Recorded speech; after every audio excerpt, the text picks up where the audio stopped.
Hi folks, it's Jen White from OpenSource.com bringing you the top 5 articles from this past week, August 29th. And thanks for joining me outside today. It's lovely. Alright, at number 5 we have, Does Open Source Boost Mental Health? Phil Shapiro ponders the question of what participating in open source communities and projects can do for one's happiness.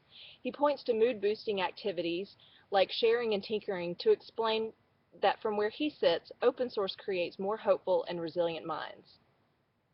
At number 4, we have Optimize Your Linux Rig for Top-Notch Writing. Stephen Avadia shares an article from his blog, My Linux Rig.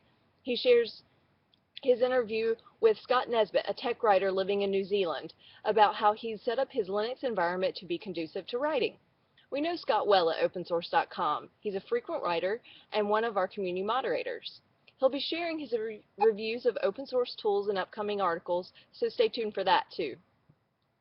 At number 3, we have an introduction to Apache Hadoop for big data.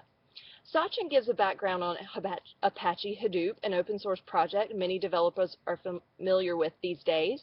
Hadoop has been growing in popularity since its creation in 2005 by Doug Cutting and Mike Carfelia. If all you know about Hadoop, though, is that its mascot is a yellow elephant, inspired by Cutting's son's stuffed animal, you gotta check out this introduction. At number 2, we have a short list of open source software used in NASA labs. Lauren Etz appears at my top 5 again this week with her interview with Herb Schilling, who is a computer scientist at the Graphics and Visualization Lab at NASA. Lauren interned there this summer for 3 weeks, spending some of her time on a proof of concept project called the Pi Wall. It's a video-powered wall driven by Raspberry Pi computers. And at number 1, we have What Happens When a Non-Coder Tries to Learn Linux, authored by yours truly, Jen White. It's a little weird to be reporting that my article is number 1 in my list this week, but it couldn't be avoided, folks. It was just really popular with readers. I'm super excited about it. I appreciate your comments. I appreciate you sharing it around.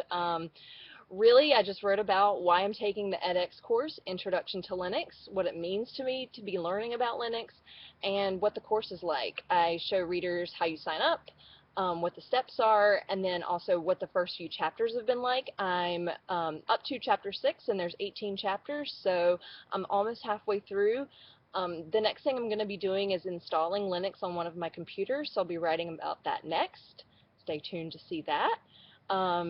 And that's it for our top 5 this week. Thanks for joining us. See you next week.